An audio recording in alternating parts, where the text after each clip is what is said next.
아침 일찍 교회당에 오셨죠? 이 늦은 시간까지 주님의 선한 일을 위해서 희생하고 수고하신 우리 광주교회 교회학교 선생님들, 하나님께서 여러분이 수고하는 것보다 더 크고 놀라운 은혜를 하나님께서 더해 주시기를 바랍니다. 그래서 힘들고 어려운 이 미션이지만 정말 앞에서 부르신 그 부름의 상급을 바라보고 오직 예수님이 나의 인생의 표대가 되어 독수리가 날개치며 오름같이 항상 위로 오르는, 그리고 침륜에 빠지지 아니하고 항상 진보하고 전진하는 그런 정상적인 그리스도인으로서, 또 교회학교 교사로서 기쁨과 감사함으로 봉사하시길 바랍니다. 함께 기도하겠습니다. 우리를 사랑하시는 살아계신 우리 하나님 아버지, 감사합니다. 우리에게 영원한 생명과 썩지 아니한 영광의 소망을 우리에게 허락하시고, 또 이 땅에서 가장 가치 있는 일, 영혼까지 남겨질 일 하나님께서 우리에게 맡기시고 충성을 다할 수 있도록 기회를 주신 것 감사를 드립니다. 오늘 하루도 이렇게 좋은 날, 이른 아침부터 지금 이 시간까지 주님을 섬기고 사랑하고 또 사랑하는 제자들을 가르치고 지켜 행하게 하며, 또 그들을 유모와 같이, 아버지와 같이 그들을 돌보고 섬기는 이 귀한 직분을 우리에게 주셨습니다. 또 이 일을 억지로 율법적인 마음으로가 아니고 은혜로, 기쁨과 감사함으로 행할 수 있도록 항상 우리에게 말씀으로 위로해 주시고 격려해 주시고 무장시켜 주시고 능히 이 일을 잘 할 수 있도록 하나님께서 도와주시기를 원합니다. 지금 당장 나타나지 않더라도 언젠가는 풍성한 열매로 하나님 앞에 영광이 되며 우리에게 큰 기쁨과 위로가 될 수 있도록 하시고 있는 모든 그 사역들이 헛되지 않도록 하나님께서 도와주시고 지혜와 능력을 더해 주시기를 원합니다. 이 시간 전체 이렇게 교사 교육으로 함께 모였습니다.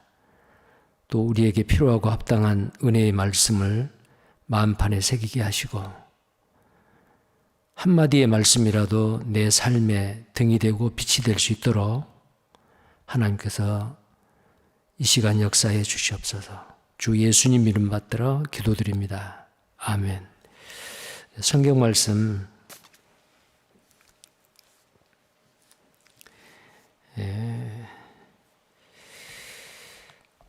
먼저 히브리서 말씀을 좀 보겠습니다. 히브리서 10장입니다. 히브리서 10장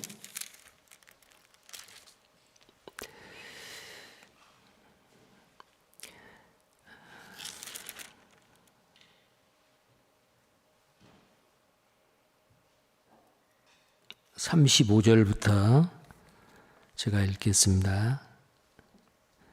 히브리서 10장 35절부터 합니다. 그러므로 너희 담대함을 버리지 말라. 이것이 큰 상을 얻느니라. 너희에게 인내가 필요함은 너희가 하나님의 뜻을 행한 후에 약속을 받기 위함이라. 잠시 잠깐 후면 오시리가 오시리니 지체하지 아니하시리라. 오직 나의 의인은 믿음으로 말미암아 살리라. 또한 뒤로 물러가면 내 마음이 저를 기뻐하지 아니하리라 하셨느니라. 우리는 뒤로 물러가 침륜에 빠질 자가 아니요 오직 영혼을 구원함에 이르는 믿음을 가진 자니라. 오늘 이 시간에 제가 부탁받은 그 주제의 말씀이 교회학교 교사의 자세, 그리고 그 교사가 가져야 될 교회 관, 물론 다 잘하는 거죠. 그래서 제가 이 두 개를 합해서 이런 주제를 한번 잡아봤습니다. 최고의 교회학교 교사, 최고의 교회학교 교사. 그냥 평범한 교사가 아니고 최고의 교사. 어떤 사람일까요? 우선 이 교사는 교회학교나 일반 사회에서나 가르치는 교사는 전문직이죠. 전문적인 지식과 그 많은 경험을 갖지 아니하면 그 베테랑의 교사가 될 수가 없는 게 사실입니다. 그러나 우리 교회학교 교사는 처음부터 이제 구원받은 이후에 어떤 분은 짧게는 뭐 1년 좀 넘어서 교사로 들어온 물론 광주교회는 그렇지 않으리라 생각하는데 지역교회에서는 그 교회 형제 자매님들 숫자가 작은, 규모가 작은 교회에서는 구원받은 지 1년도 안 돼도 교회에 뭔가 봉사를 해야 되는데 그래서 교사를 이렇게 맡기는 경우도 간혹 있습니다. 그러면 처음부터 교사를 하기 위해서 구원받은 사람은 없겠죠. 이제 구원받고 나서 교회 안의 교직 가운데 충성스럽게 또 신실하게 살다 보니까 교회의 부름을 받아서 교사로 세워지는 그런 경우가 있습니다. 그러면 어떤 교사가 정말 최고의 교사일까? 교사는, 교회학교 교사는 그에 앞서서 그리스도인이라는 그 아름다운 이름이 있습니다. 로마서 8장 9절에 누구든지 그리스도의 영이 없으면 그리스도의 사람이 아니라, 자, 구원받은 순간에 그리스도의 영, 성령님, 하나님의 영, 거룩하신 영이 그 사람 심령 속에 들어와서 내가 본래 타고난 그 나의 본성, 죄성, 내 자신, 성경에는 그걸 육체라고도 말했고 육신이라고도 표현을 해놨습니다. 물론 그 육체가 이 근육질의 이 어떤 이거 물질적인 그게 아니죠. 나의 옛사람. 근데 구원받은 순간에 그 나의 옛사람이 없어진 게 아니고 내 속에 그대로 있잖아요. 근데 이제 예수의 영이 내 속에 들어오셨습니다. 그분이 바로 주님이고 성령님이죠. 이제 또 다른 인격이 내 속에, 두 인격이 이제 같이 사는 거예요. 내 심령 속에. 그래서 구원받고 나서 많은 자기와의 싸움이 주님 오실 때까지 완전히 내 육신이 멸해지고 완전히 변화될, 구원이 완성될 그때까지는 내 속에서 두 인격이 서로 싸우는 것 우리는 잘 알고 있습니다. 그때부터 이제 신앙생활이 시작이 되지요. 자, 그 사람이 바로 그리스도인입니다.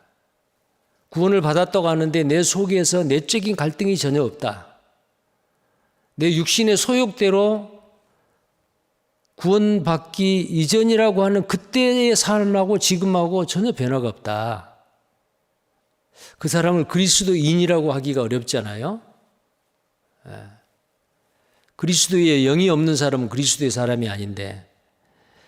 자, 그래서 그리스도인은 그런 싸움을 구원받은 순간부터 하게 됩니다. 나와의 싸움, 세상과의 싸움, 악한 마귀와의 싸움. 처음에는 엎치락뒤치락 하겠죠. 근데 이제 신앙의 경륜이 구원받은 연수가 점점 늘어남에 따라 옛날에 내가 아니잖아요. 내가 이렇게 변한 거 많은 사람들이 놀랄 거예요. 각자 자기가 변한 거. 내가 옛날에는 이런 사람이 아니었는데 이렇게 변할 수가 있어?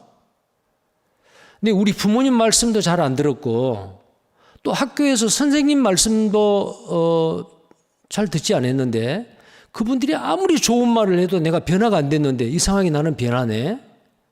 그 사람이 진짜 그리스도인이에요. 자, 그래서 오늘 주제의 최고의 교회학교 교사는 가장 정상적인 그리스도인이어야 됩니다. 내가 교사이기 이전에 나는 정상적인 그리스도인인가? 그 정상적인 그리스도인은 바로 어떤 사람이겠어요? 사람에 따라 그 정도의 차이는 있겠죠. 그러나 다른 사람하고 비교하지 말고 옛날의 나와 지금의 나를 비교했을 때 변화가 돼야 됩니다. 그 변화는 물론 나의 노력과 의지도 필요하지만 나를 변화시켜 주신 분은 내 속에 계신 그리스도요. 내가 사는 것이 아니요 내 안에 그리스도께서 사신 것이라고 갈라디아서 2장 20절에 말씀하고 있지 않습니까? 자, 그래서 우리는 완전히 새로운 피조물입니다. 그래서 고린도후서 5장 17절에 누구든지 그리스도 안에 있는 자는 새로운 피조물이니 이전 것은 지나갔으니 보라 새 것이 되었도다. 근데 교사로서 만에 하나 교사로서 경륜은 그리스도인으로서 경륜은 점점 나무가 나이테가 늘어나듯이 신앙의 경륜은 점점 늘어나는데 작년의 나의 모습이나 금년의 나의 모습이나 다른 사람이 판단하거나 내가 보았을 때도 별 다른 바가 없다. 오히려 후퇴했다. 아니면 제자리 걸음이다. 그렇다면은 그런 분은 좀 각성을 하셔야 돼요. 자백하시고 돌이키시고 정말 나는 성장을 하지 아니하고 성장이 멈춰 있는 그리스도인 아니면 후퇴하고 있는 그리스도인이다. 그렇다면 자기의 신앙을 점검을 해보셔야 됩니다. 우리에게 맡겨진 그 어린 영혼들, 첫째는 그들에게 주님의 생명을 그 속에 심어주는 거고 구원받게 하는 거죠. 그리고 그들을 내가 가르치는 말을 지켜 행하게 해야 됩니다. 교사의 역할 크게 두 가지가 가르치는 일하고 지켜 행하게 하는 일하고 이 두 가지가 아니겠어요? 물론 그 일은 말로만이 되는 것이 아닙니다. 교사로서의 본을 보여야 되고 실제로 실천하는 것을 경험적으로 간증을 해줘야 되고 그리 해야 되지요. 그런데 나는 변화가 없다. 교사인 나는 작년이나 금년이나 변화가 없다. 자, 이것은 오늘 읽었던 이 말씀대로 하나님이 기뻐하시지 않습니다. 잠시 잠깐 오면 오시리가 오시리니 이분이 누구세요? 오시겠다고 약속하신 주님이시죠. 곧 오십니다. 행한 대로 갚아주십니다. 상을 주시겠다고 하셨습니다. 자, 그 앞에 섰을 때에 나는 지금까지 그리스도인으로서 정말 변화되어가는 성장하는 그리스도인이냐, 아직 온전하지는 못했지만은 온전한 그리스도의 몸으로 성장해 가고 있느냐, 후퇴하느냐, 멈춰 있느냐. 자, 이거 아주 중요한 문제입니다. 자, 그래서 38절에 오직 나의 의인은 믿음으로 말미암아 살리라. 또한 뒤로 물러가면 내 마음이 저를 기뻐하지 아니하리라. 자, 의인은 믿음으로 사는데 정말 믿음으로 사는 사람은 내 안에 그리스도께서 사신 것이라. 내가 육체 가운데 사는 것은 나를 사랑하사 나를 위하여 십자가에 죽으시고 다시 사신 자를 믿는 믿음 안에서 사는 것이다. 자, 믿는다는 건 의리한다는 것이잖아요. 내 속에 계신 주님이 나를 변화시킬 수 있도록 나를 굴복시키고 나를 내어주는 거예요. 이제는 내가 주인이 아니고 내 속에 계신 주님이 나의 인생의 핸들을 잡고 계십니다. 자, 믿음 생활, 신앙 생활이라고 하는 것은 주님께 나의 모든 인생을 의뢰하고 나의 주님이 내신 그 주님의 말씀을 날마다 순종하고 그 거룩하신 하나님의 뜻을 이루어가고 사는, 그것이 바로 구원받은 그리스도인의 믿음 생활 아니겠어요? 자, 그런데 여기에 그 믿음을 가진 자인데, 그리고 그 믿음으로 살아야 되는 의인인데 뒤로 물러가요. 뒤로 물러가. 자, 그래서 우리는 2020년 코로나로 인해서 우리의 삶의 많은 부분들이 묶여 있었습니다. 그러나 하나님의 역사는 절대 묶이지 않습니다. 왜? 그분은 전능하신 분이고 하나님의 거룩하신 뜻을 어떤 상황, 지금 이 코로나19 이 사태보다도 더 어려운 그 여건에 있었던 역사적인 시대가 있었잖아요. 예수 믿는 사람 무조건 잡아다가 죽이고 순교당하는 그런 시대는 아니지 않습니까? 그런 시대에 비하면은 지금 이 코로나19 시대는 어쩌면은 호시절이라고 할 수 있을 것 같아요. 세 발의 피지요. 자, 이런 상황에서 우리는 절대로 뒤로 물러가도 안 되고 제자리 걸음해도 안 되고 앞으로 나아가야 됩니다. 자, 그래서 2021년은 새로운 과거로 머물러 있으면 절대 안 된다라는 그 말씀입니다. 그 이스라엘 백성들이 그 호렙산에서 시내산에서 그 십계명을 받을 때 모세가 2번이나 올라갔잖아요. 2번이나 40일 동안 금식기도 하고 결국은 한 번 받았을 때는 십계명 돌판을 깨버리고 다시 올라가서 40일 동안 금식하고 받았잖아요.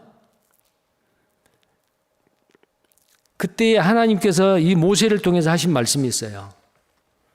너희들이 이곳에 머문 지가 너무 오래다. 왜 머물러만 있느냐? 전진하라. 가라. 가나안 땅에서. 가나안 땅을 향해서 가라고 그랬잖아요. 신명기 1장을 한번 보십시오.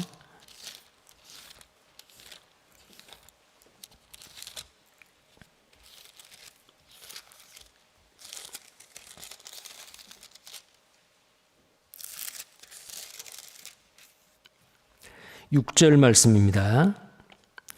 우리 하나님 여호와께서 호렙산에서 우리에게 말씀하여 이르시기를 너희가 이 산에 거한 지 오래니 방향을 돌려 진행하여 아모리 족속의 산지로 가고 그 근지 곳곳으로 가고 아라바와 산지와 평지와 남방과 해변과 가나안 족속의 땅과 레바논과 큰 강 유브라데까지 가라 하셨나니 너희가 이 산에 거한 지 너무 오래다. 이거 무슨 말이냐면은 오늘날 우리에게는 구원받은 그리스도인이 어느 정도 교사로서의 그 경륜이 붙으면 익숙해져요. 쉬워져요. 왜냐하면은 작년에 했던 거 금년에 똑같이 하고 그러면 굉장히 익숙해지잖아요. 이것은 교사뿐만이 아닙니다. 전도인도 마찬가지예요. 자, 어느 교회에 발령을 받아서 갔어요. 처음에는 두렵고 떨림으로 해요. 근데 시간이 지나고 두렵고 떨림으로 기도하는 가운데서 했어요. 근데 그 지역교회 형제 자매님들과 아주 익숙해졌어요. 친해졌어요. 눈빛만 봐도 알아요. 편해요. 익숙해진 거잖아요. 자칫 잘못하면 이제 제자리에 머무를 수가 있어요. 만내리즘에 빠져요. 하나님 그거 원하지 않습니다. 독수리 날개치며 하늘을 오름과 같이 하라. 장정이라도 넘어지고 자빠지되 여호와를 경외하는 자는 독수리 날개치며 하늘을 오른 것 같다. 자, 그 신앙생활이 역동적으로 정체되어 있는 것이 아니고 너무 오래 머물러 있는 것이 아니고, 자, 우리가 시간과 공간에 머물러 있다 할지라도 우리의 마음은 항상 변화를 기대해야 됩니다. 근데 사람들은 익숙한 거, 편한 거, 내가 지금까지 생각해왔던 어떤 고정관념, 거기에 머물러 있을 수가 있어요. 그런데 아이들을 가르치는 우리 선생님들은 절대 그런 마음 먹으면 안 됩니다. 왜 그러냐면은 아이들을 내 수준에 가둬놓을 수가 없어요. 아이들은 계속 성장을 하죠. 성장을 해요. 물론 나를 통해서도 성장했지만 또 다른 사람을 통해서 성장을 해가고 있어요.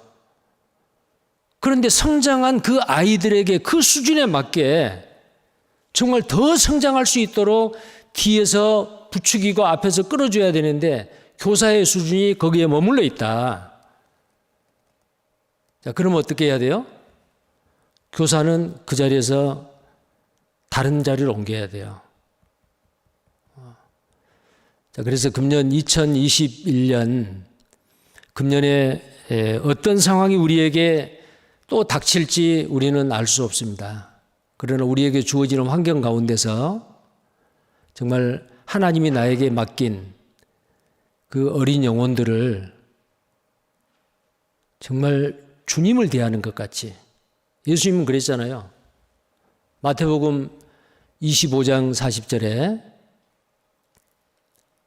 그 앞에 보면은 어떤 임금이 양과 같은 사람, 염소와 같은 사람, 양은 오른편, 염소는 왼편, 내가 굶주리고 헐벗고 감옥에 갇히고 병들었을 때에 너희가 나를 먹을 것을 주지 않았고 옷을 주지 않았고 나를 찾아보지 않았다. 그 임금에게 말합니다. 그 임금이 누구예요? 예수님이죠. 언제 헐벗고 굶주리고 옥에 갇혔습니까? 그때 예수님께서 하시는 말씀입니다. 이제 그 두 개로 이야기를 했죠. 두 방향으로. 내가 헐벗고 굶주리고 했을 때 나를 공개하고 옷을 주고 먹을 것을 주고 찾아보았다. 언제 헐벗고 굶주렸습니까? 너희 중에 지극히 작은 자 하나에게 한 것이 곧 내게 한 것이다. 또 그 다음에 염소와 같은 사람들에게는 언제 우리가 그런 일을 안 했습니까? 언제 임금님이, 언제 주님이 헐벗고 굶주렸습니까? 그런 적이 있었다면 했었는데 그런 적이 없었지 않습니까?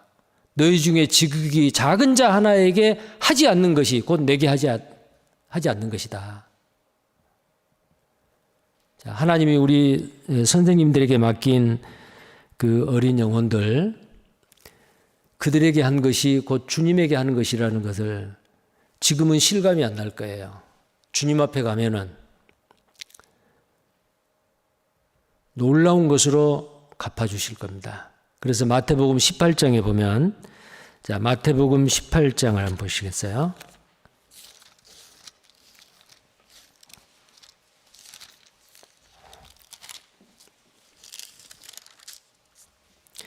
마태복음 18장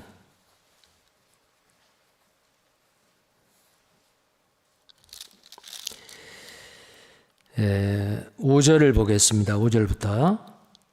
또 누구든지 내 이름으로 이런 어린아이 하나를 영접하면 곧 나를 영접함이니 누구든지 나를 믿는 이 소자 중 하나를 실족케 하면 차라리 연자맷돌을 그 목에 달리우고 깊은 바다에 빠뜨리우는 것이 나으니라. 실족케 하는 일들이 있음을 인하여 세상에 화가 있도다. 실족케 하는 일이 없을 수는 없으나 실족케 하는 그 사람에게는 화가 있도다. 10절입니다. 삼가 이 소자 중에 하나도 업신여기지 말라. 너희에게 말하노니 저희 천사들이 하늘에 계신 내 아버지의 얼굴을 항상 배웁느니라. 물론 우리 선생님들에 딸려 있는 천사가 다 있습니다. 구원받은 순간에 하나님은 한 사람 한 사람에게 그 그리스도인을 지켜주는 천사가 다 붙어 있어요. 우리 눈에는 안 보여도. 자, 지극히 작은 자, 어린아이, 구원받은 우리에게 맡겨져 있는 구원받은 학생들, 아이들, 그들의 천사가 있어요. 만약에 그들을 업신여기고 실족하게 하면은 천사가 하나님 앞에, 주님 앞에 다 보고해요. 베드로가 감옥에 갇혔다가 이렇게 나왔을 때, 베드로의 천사겠지. 로데라는 그 하녀가 베드로다고. 아니지. 밖에 온 누가 있다라면 베드로의 천사겠지. 그런 말을 사도행전에 했잖아요. 각자의 천사가 있습니다. 자, 그래서 우리는 한 사람 한 사람을 대할 때에 정말 그 존귀하게, 귀하게 주님을 대하듯이 대해야 됩니다. 그래서 최고의 교사는 최고의 그리스도인인데, 그리스도인은 어떤 사람이에요? 우리가 어떤 상황에서 구원을 받았습니까? 내가 받은 구원이 너무너무 귀하고 소중합니다.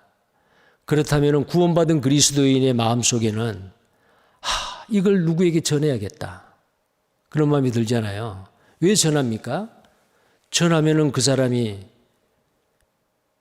하나님의 자녀가 되고, 지옥 갈 사람이 천국, 사망에서 생명으로, 흑암의 권세에서 하나님의 아들의 빛의 나라로, 그것도 뭘 해서가 아니고 애써서가 아니고 이미 해놓으신 거 믿음으로 말미암아 그 신분이 바뀌는데,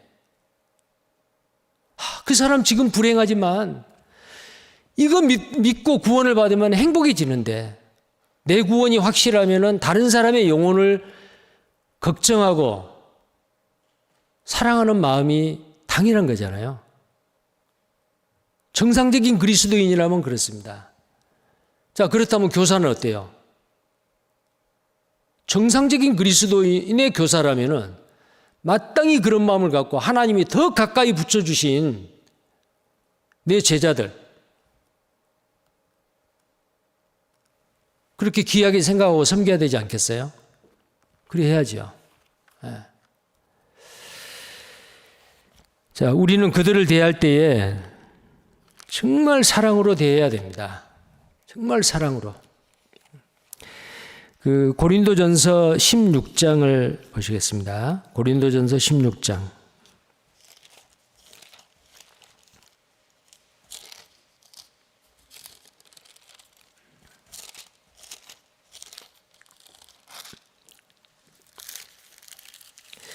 고린도전서 16장 4절 말씀입니다.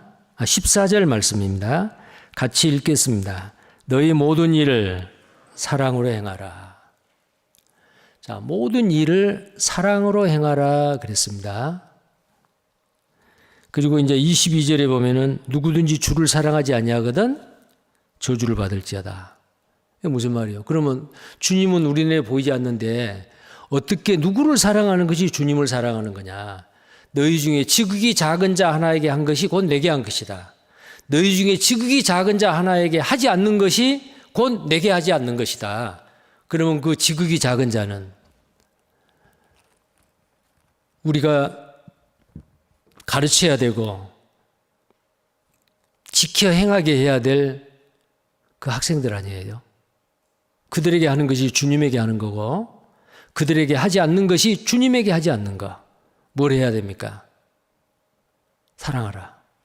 근데 여기에 주를 사랑하지 않는 자는 저주를 받을 자다. 아까 기도 가운데 제가 말씀드렸는데요. 아무리 힘들고 어려운 일이어도 그걸 사랑으로 한다면 기쁨이 되고 감사가 될 겁니다. 내 마음에 사랑하는 마음이 없다. 그것은 사랑도 식었고 열정도 식은 겁니다. 교사가 아무리 전문성을 띄어도 전문성 좋습니다.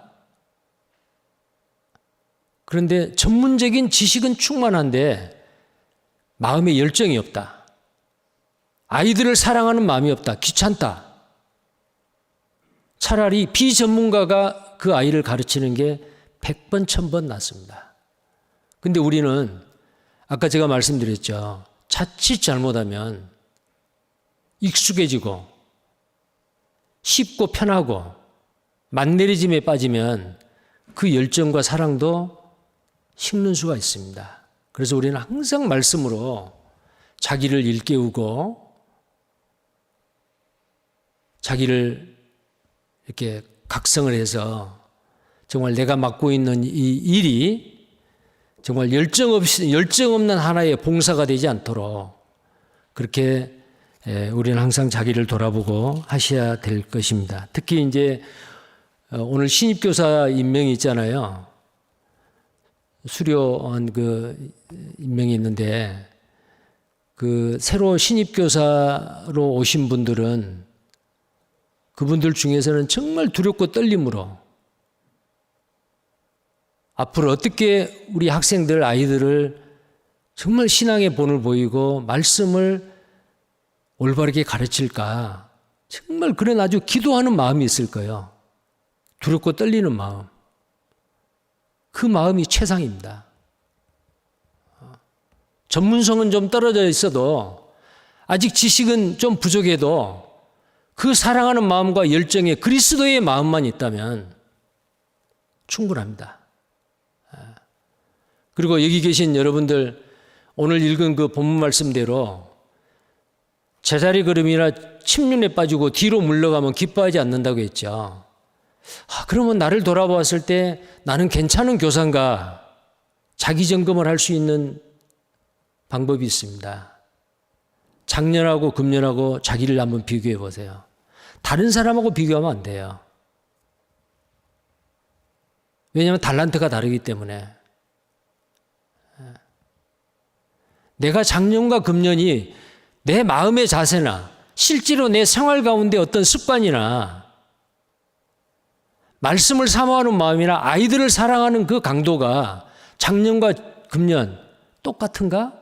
더 식었는가? 그러면 자기 점검이 될 거예요. 만약에 내 기대에, 자기 자신의 기대에 미치지 못하고 자기 정견포에서 이거 체크된 것이 많다면은 하나님 앞에 자백하시고 다시금 새로운 마음으로 2021년 교사의 직분을 행해 주시기를 부탁을 드립니다. 그리고 또 골로새서 3장을 보시겠습니다. 골로새서 3장.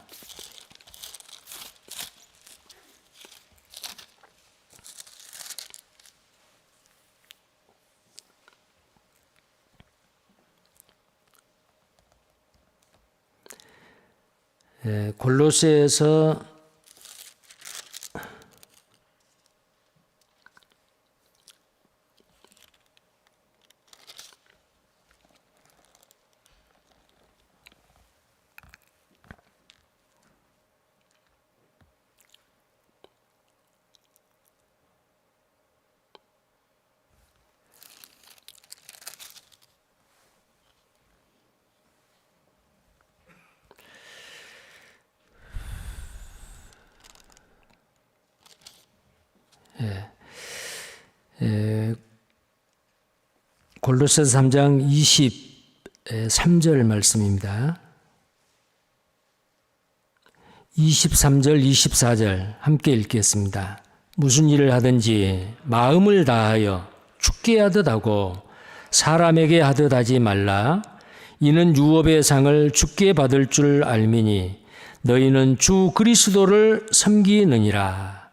자, 물론 그 위에 보면은 남편과 아내의 관계, 또 자녀와 부모와의 관계, 그 다음에 종들과 상전과의 관계, 이런 관계를 쭉 이야기를 하면서 눈가림으로 하지 말라. 그런 말씀을 하시면서 23절에 무슨 일을 하든지, 무슨 일입니다. 교사가 해야 될 미션도 되죠.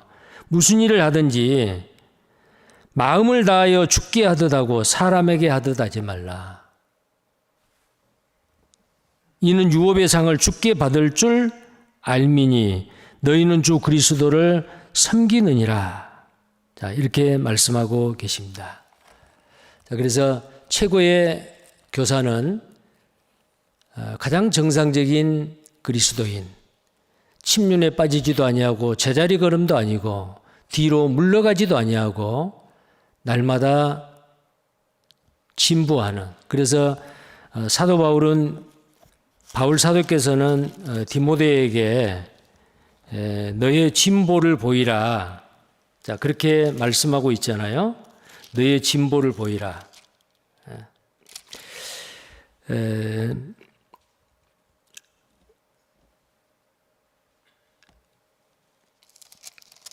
그 디모데 전서를 보겠습니다. 디모데 전서.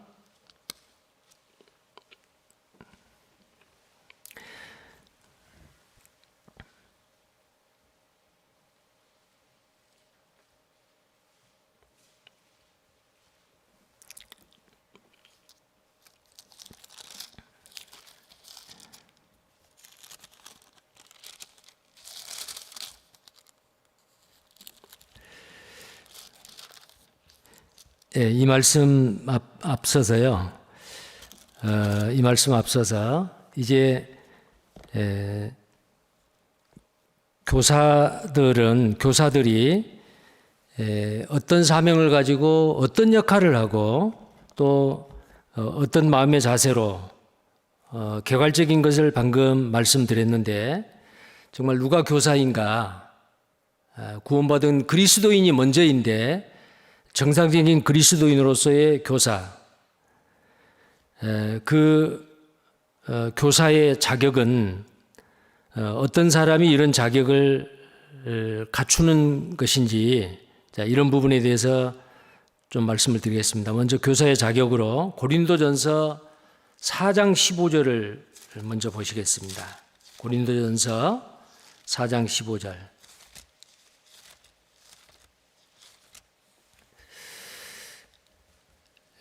제가 읽겠습니다. 그리스도 안에서 1만 스승이 있으되 아비는 많지 아니하니 그리스도 예수 안에서 복음으로써 내가 너희를 낳았음이라. 자, 여기에 그리스도 안에 1만 스승이 있으되 그랬는데 여기에 교사지요. 이 스승이 많은 교사가 있는데 그 많은 교사가 있지만은 참 교사가 있을 수 있고 거짓 교사가 있을 수 있다라는 거예요. 참 교사와 거짓 교사. 근데 어떤 사람이 참 교사냐? 참 스승이냐? 자, 어떤 사람이 참 스승일까요? 아비와 같은 사람, 유모와 같은 사람입니다. 우리가 목자와 싹군 목자에 대한 그 비유에서 양을 치는 목자는 진짜 참 목자는 일이나 아니면 늑대나 맹수가 오면은 죽을 힘을 다해서 그 양들을 지켜내잖아요. 근데 싹군 목자들은 어때요? 자기가 먼저 도망가요. 살겠다고. 자, 그러면은 참 교사와 거짓 교사. 나는 정말 참 교사인가 거짓 교사인가? 참 교사는 먼저 아버지와 같은 사람이 돼야 됩니다. 아버지와 같은 사람. 여기 이 바울이 바로 그랬거든요. 고린도전서 4장 15절에 1만 스승이 있는데 아비는 많지 않다. 내가 복음으로써 너희를 예수 그리스도 예수 안에서 복음으로써 내가 너희를 낳았다. 그래서 바울은 디모데에게 아들이라고 표현을 했잖아요. 물론 이런 표현을 오늘날 함부로 쓰면 안 됩니다. 그러나 정말 우리의 마음은, 교사의 마음은 아버지와 같은 마음입니다. 아버지가 자식을 어떻게 하겠어요? 정말 잘 되기를 바라겠죠. 아버지가 그 아이가 어느 정도 성인이 돼서 자라서 독립이 될 때까지, 인격적으로 경제적으로 독립될 때까지 얼마나 많이 돌보고 도와줍니까? 부모님이 그렇잖아요. 참 교사는 부모와 같은 마음을 가져야 됩니다. 또 데살로니가전서 2장 7절 8절입니다. 데살로니가전서 2장 7절 8절.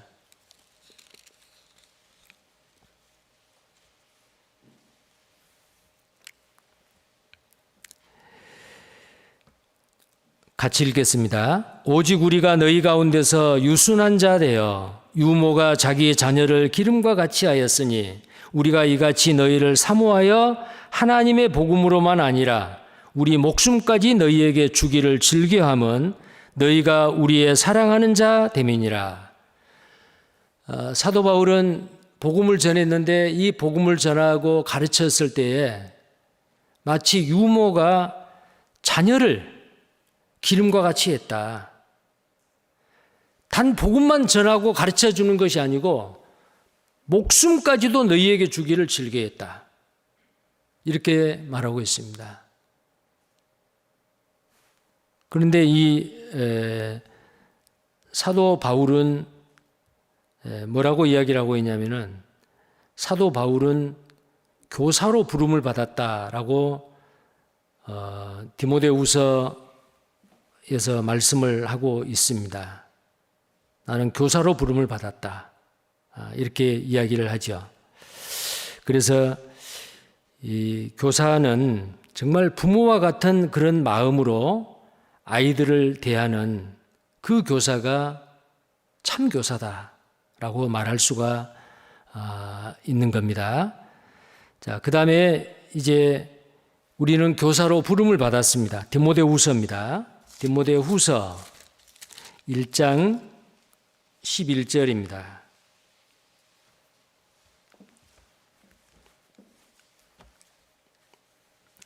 디모데후서 1장 11절입니다. 같이 읽겠습니다. 내가 이 복음을 위하여 반포자와 사도와 교사로 세움을 입었노라. 여기서 말한 내는 사도 바울이죠.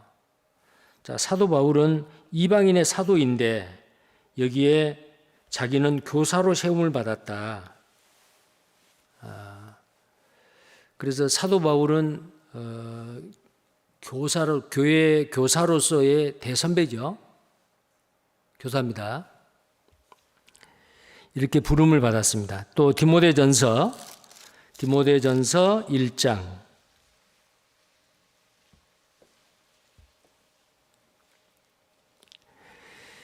1장 3절에서 제가 쭉 읽겠습니다. 내가 마게도냐로 갈 때에 너를 권하여, 이 너는 디모데죠, 에베소에 머물라 한 것은 어떤 사람들을 명하여 다른 교훈을 가르치지 말며 신화와 끝없는 족보에 창념치 말게 하려 함이라.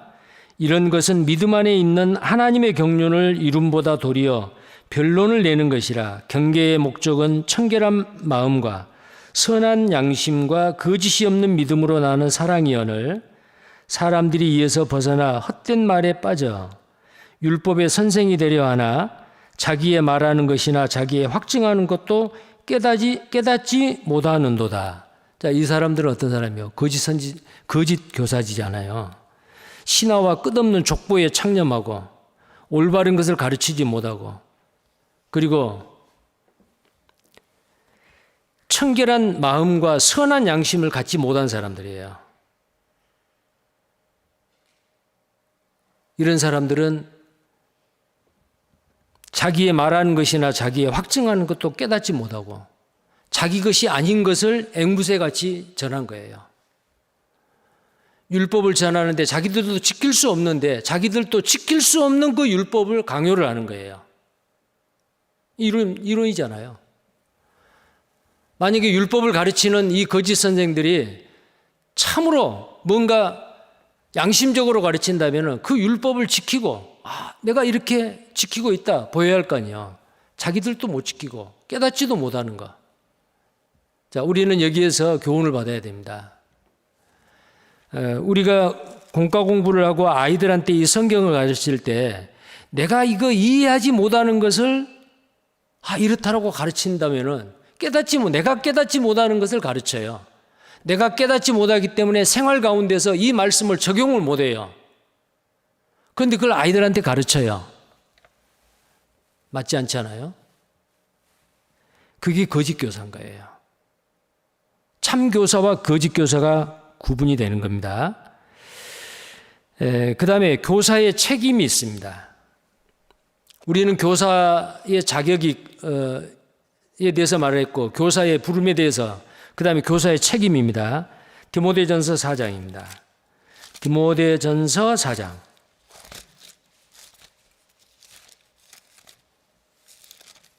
4장 11절. 디모데전서 4장 11절, 12절까지 같이 읽겠습니다. 내가 이것들을 명하고 가르치라. 누구든지 내 연수함을 업신여기지 못하게 하고 오직 말과 행실과 사랑과 믿음과 정절에 대하여 믿는 자에게 본이 되어, 대교사이고 사도이신 사도 바울께서 믿음의 제자이고 영의 아들이라고 말한 디모데, 젊은 이 디모데에게 이렇게 말하는 거예요. 말과 행실과 가르치고 이것들을 명하고 가르치라. 근데 말로만 가르치는 거 끝나면 안 된다. 그리고 네가 가르치는데 사람들로 하여금 내 연수함을 업신여기지 못하게 하라. 자, 가르치는 사람이 그 가르침을 받는 사람으로부터 무시를 당하고 업신여기면 그 말이 신청이 안 되잖아요. 왜 업신여김을 당할까요? 아무리 어린 사람이라도 다 압니다. 이 말이, 저 말을 나에게 가르쳐주는 사람이 자기도 모르는 것을 가르치고 있다. 그리고 자기는 이 말씀대로 살지 않으면서 나에게 이걸 하라고 그런다. 직접 그렇게 무리하게 말은 안 해도 속으로 그런 생각을 할 수 있다는 거예요. 자, 그래서 교사는 자기의 삶을 통해서 가르쳐야 됩니다. 자기의 삶을 통해서. 자신의 가르침과 삶이 일치하지 않을 때에 그 가르침은 아주 무의미한 거예요. 예를 들어서입니다. 자, 우리 성경 암송 꼭 해요. 그런데 교사가 암송을 안 했다. 아이들은 잘해요. 그 본이 안 되잖아요. 우리 하루에 성경을 꼭 3장, 4장 정도 읽읍시다 라고 아이들하고 약속을 했어요. 근데 교사가 안 읽어요. 물론 그런 교사는 없겠지만 삶으로서 본이 돼야 되잖아요. 자, 여러분 엄마 아빠 같이 회사 가서 돈을 벌지는 않지만은 이번 설에 세뱃돈 받은 거 아니면 부모님한테 용돈을 받은 거 어렸을 때부터 꼭 11조를 드리는 경건한 연습을 해야 돼요. 11조 꼭 하셔야 돼요. 주일헌금도 하고요. 자, 그거 아무것도 아닌 것 같지만요. 그걸 드리는 것은 하나님을 경외하는 거거든요. 하나님을 경외하는 거예요. 만약에 드리지 않는 것은 하나님을 무시하는 거거든요. 사무엘상 1상 30절에 나와 있는 그 말씀대로요. 너의 처음 익은 열매로, 땅의 첫 소산과 처음 익은 열매로 내 하나님을 공경하라. 육신을 가지고 있는 우리에게 중요하게 생각하는 것, 나에게 중요하게 생각하는 것, 하나님이 가난해서가 아니죠. 내가 맡고 있는 그 아이들한테 어렸을 때부터 경건의 연습, 육체의 연습은 약간의 유익이 있으나 경건의 연습은 범사에 유익하다 그랬잖아요. 어렸을 때부터 하나님 앞에 드리는 것, 물질을 드리고 시간을 드리는 것, 그들은 비록 소득자가 아니어도 그거 가르쳐야 돼요. 자, 근데 그렇게 가르치는데 교사는 11조 안 해요.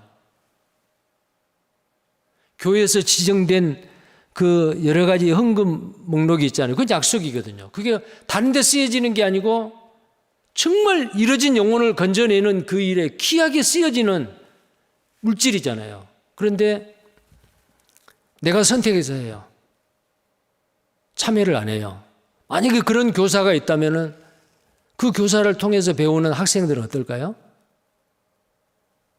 청출어람 청어람이라는 말이 있죠. 학생의 수준은 교사의 수준을 뛰어넘지 못한다. 물론 학생이 그 선생님 밑에 배워서 더 뛰어날 수도 있지요. 근데 꼭 그 선생님의 영향만 받아서 그런 게 아니에요. 종이 상전보다 낫지 못하다.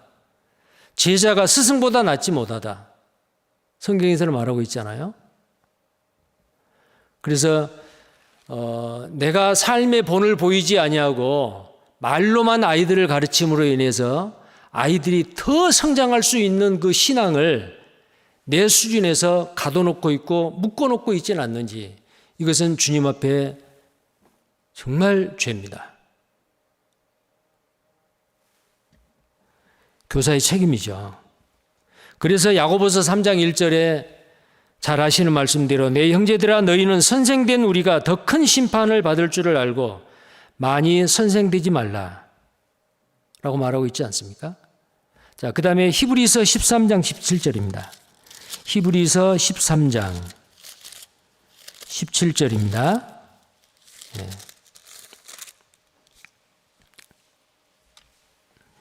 히브리서 13장 17절 같이 읽겠습니다.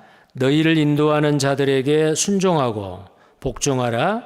저희는 너희 영혼을 위하여 경성하기를 자기가 회개할 자인 것 같이 하느니라. 저희로 하여금 즐거움으로 이것을 하게 하고 근심으로 하게 말라. 그렇지 않으면 너희에게 유익이 없느니라. 자, 너희를 인도하는 자들에게 순종하고 복종하라. 저희는 너희 영혼을 위하여 경성하기를 자기가 회개할 자인 것 같이 하느니라.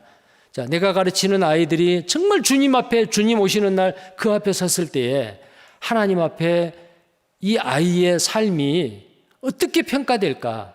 마치 계산하는 것 같이 그 아이의 그 신앙생활, 그 아이의 인생을 정말 자기가 계산받는 것 같이 그런 마음으로 아이를 가르치라고 말해요. 자, 그랬을 때 그 아이는 어때요? 순종하고 복종하겠죠. 말씀에 순종하고 복종하겠죠. 그리고 선생님이 정말 우리의 좋은 선생님, 정말 이 일을 힘들고 우리 가르치는 힘들고 어려운데 기쁨으로 즐거움으로 할 수 있도록 우리가 선생님의 가르침을 잘 따라야겠다. 그런 생각을 할 겁니다. 자, 그 다음에 이제 교사의 임무입니다. 교사의 임무. 디모데전서 4장입니다. 디모데전서 4장.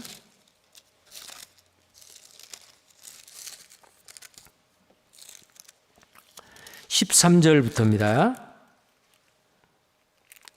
내가 이를 때까지 읽는 것과 권하는 것과 가르치는 것에 창념하라. 자, 교사의 임무예요. 교사가 해야 될 일. 가르치는 것에 창념하라. 14절. 내 속에 있는 은사 곧 장로의 회에서 안수받을 때의 애언으로 말미암아 받은 것을 조심없이 말며 이 모든 일에 전심전력하여 너의 진보를 모든 사람에게 나타나게 하라. 네가 내 자신과 가르침을 삼가 이 일을 계속하라. 이것을 행함으로 네 자신과 내게 듣는 자를 구원하리라. 자, 아까 말씀드린 그런 내용들이죠.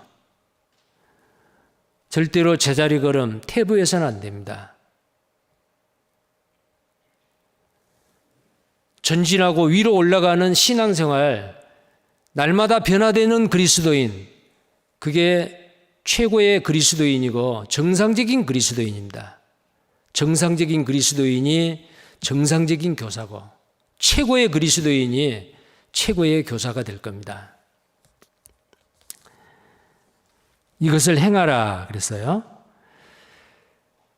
우리는 전심전력하여 모든 사람에게 본과 가르침을 쉬지 않도록 해야 됩니다. 그 다음에 디모데전서 6장 한 장을 넘기시면 11절입니다. 6장 11절입니다. 11절에서 14절까지 같이 읽겠습니다. 오직 너 하나님의 사람아, 이것들을 피하고 의와 경건과 믿음과 사랑과 인내와 온유를 갖추며 믿음의 선한 싸움을 싸우라. 영생을 취하라. 이를 위하여 내가 부르심을 입었고 많은 증인 앞에서 선한 증거를 증거하였도다. 만물을 살게 하신 하나님 앞과 본디오 빌라도를 향하여 선한 증거로 증거하신 그리스도 예수 앞에서 내가 너를 명하노니 우리 주 예수 그리스도 나타나실 때까지 점도 없고 책망받을 것도 없이 이 명령을 지키라. 우리의 삶이 물론 점도 없고 흠도 없어야 되는데 우리 속에 죄성이 아직 남겨져 있고 실수를 범할 수가 있죠. 온전하지 못하죠. 자, 그러나 예수님 앞에 섰을 때에 책만 받는 자는 돼서는 안 되겠어요. 착하고 충성된 종아, 잘했다. 어떤 사람이요? 자, 문화를 10사람에게 문화를 한 문화씩을 맡겼잖아요. 장사하라.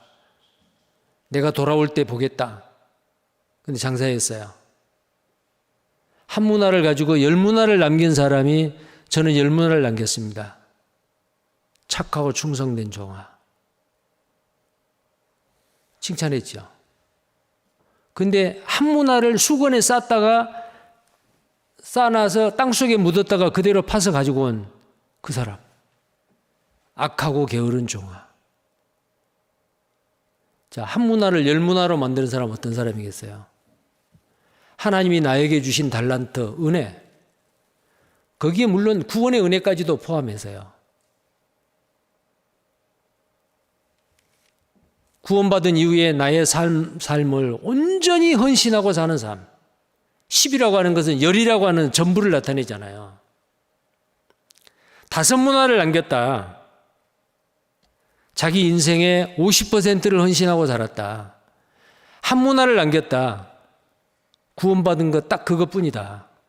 누구에게도 전도한 적도 없고 수고한 적도 없고 희생한 적도 없다. 자, 우리는 주님 앞에 섰을 때 나무나 짚이나 풀로 집을 짓는 자가 있고 금이나 은이나 보석으로 집을 짓는 자.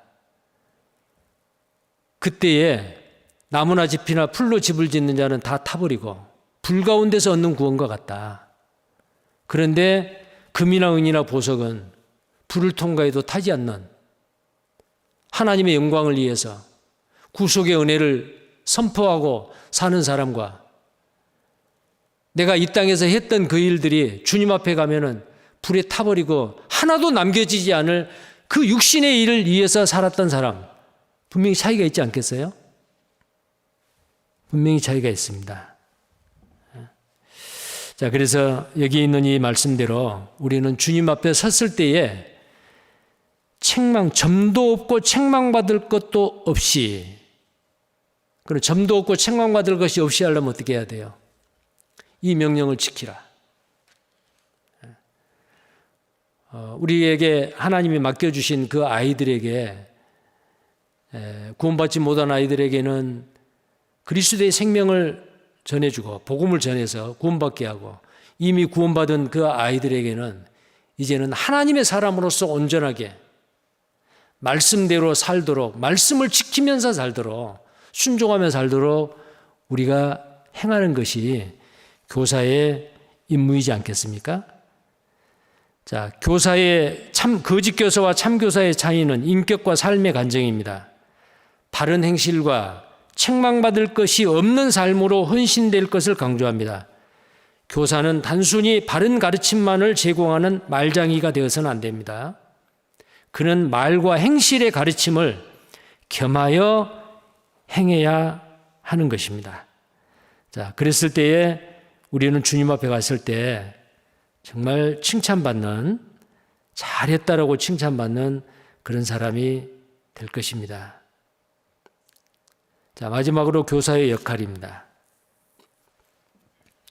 디모데후서 3장 16절에서 17절에 보면 모든 성경은 하나님의 감동으로 된 것으로 교훈과 책망과 바르게 함과 의로 교육하기에 유익하니 이는 하나님의 사람으로 온전케 하며 모든 선한 일을 행하기에 온전케 하려 함이라. 하나님의 사람으로 온전케 한다. 자, 우리는 그리스도가 머리가 된 교회지요. 온전한 사람이 되기까지 이 교회를 세우기 위해서 선지자와 목사와 교사로 각 지체들을 불렀습니다. 왜 그렇습니까? 몸을 세우기 위함이라. 온전한 사람의 장성한 분량까지 자라도록 하기 위함입니다.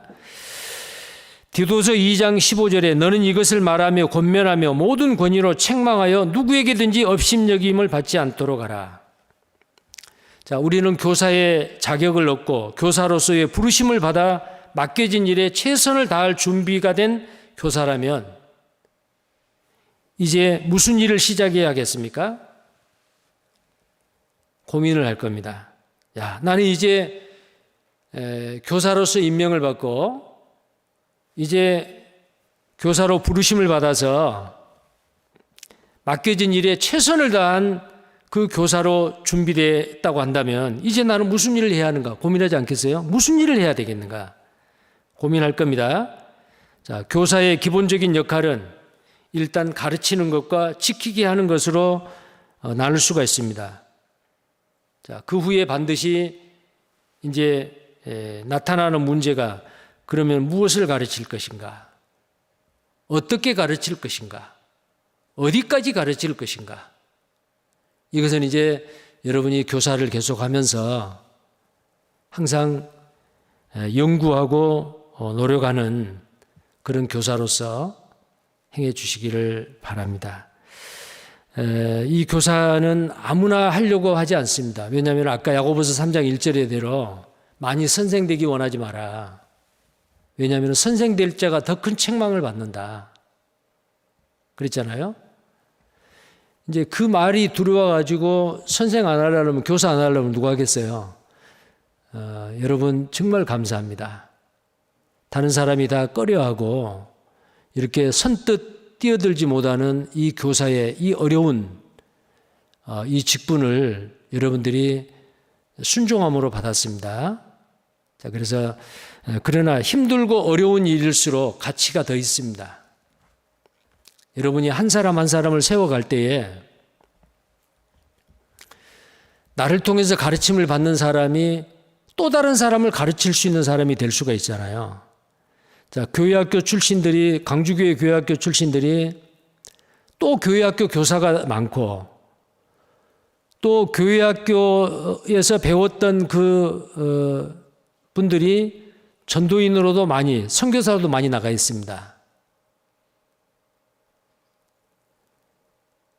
가르치는 사람이 충성스러운 사람에게 또 이것을 가르칠 수 있도록 성경을 정확하게 가르치고 행할 수 있도록 하는 그 일을 여기 계신 우리 광주교회 교회학교 선생님들이 하고 계십니다.